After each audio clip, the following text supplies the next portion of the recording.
দীর্ঘদিন ধরে সংস্কার না হওয়ায় চলাচলের অনুপযোগী হয়ে পড়েছে সিলেটের গোয়াইনঘাট সালুটিকর সড়ক। ভাঙা সড়কে ঝুঁকি নিয়ে চলাচল করতে হচ্ছে স্কুল কলেজ পড়ুয়া শিক্ষার্থী সহ বাসিন্দাদের। বিপাকে যানবাহন চালক, যাত্রী সহ পথচারীরা। অবিলম্বে সড়কটি সংস্কারের দাবি ভুক্তভোগীদের। গোয়াইনঘাট থেকে প্রতিনিধি সানোয়ার হোসেনের পাঠানো তথ্য ও ছবিতে ডেস্ক রিপোর্ট। সিলেটের গোয়াইনঘাট উপজেলার পশ্চিম জাফলং, গোয়াইনঘাট সদর, লেঙ্গুড়া, বিছানাকান্দি, রুস্তমপুর, তোয়াকুল ও নন্দীরগাঁও ইউনিয়নের প্রায় ২.৫ লাখ মানুষের চলাচলের প্রধান ভরসা সালুকটিকর গোয়াইনঘাট সড়ক।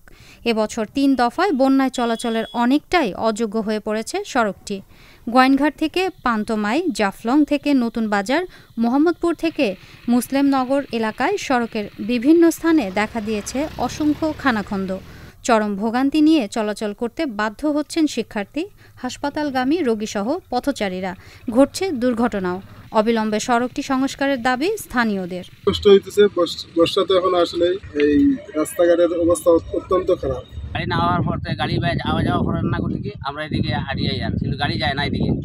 বহুত কষ্টের মাঝে আছি আমরা। এই ব্রিজটার জন্য আমরা এত পরিশ্রম, এত এই 2 ইউনিয়নের মানুষ, পশ্চিম জাফলং এবং রস্তমপুরের মানুষগুলা কষ্ট করে যাইতেছে। এদিকে প্রায় লক্ষখানিক মানুষের যাতায়াতের একমাত্র প্রধান রোড এটি।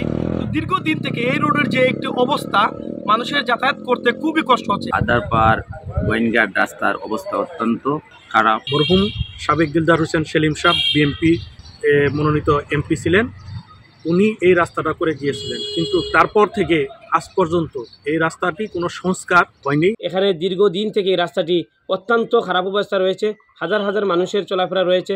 আমরা বারবার যোগাযোগ করার পরও আমরা কোনো সদুত্তর পাচ্ছি না এবং কোনো সমাধান পাচ্ছি না। এদিকে সড়কটি অবিলম্বে সংস্কারের আশ্বাস দিয়েছেন উপজেলা প্রশাসনের শীর্ষ এই কর্মকর্তা। বিগত বন্যায় গোয়াইনঘাটের বিভিন্ন রাস্তাঘাট ক্ষতিগ্রস্ত হয়েছে, সেগুলো যাতে দ্রুত মেরামত করা যায় এবং যেগুলোর সমস্যা আছে সেগুলো চিহ্নিত করে আমরা পরবর্তী পদক্ষেপ দ্রুত গতিতে নেওয়ার জন্য আমরা ব্যবস্থা নেব আর কি। কেবল আশ্বাস নয়, সর্বসাধারণের ভোগান্তি লাঘবে অবিলম্বে সড়কটি সংস্কারের প্রয়োজনীয় পদক্ষেপ নেবে কর্তৃপক্ষ, এমন প্রত্যাশা স্থানীয় বাসিন্দাদের। Channel S news desk.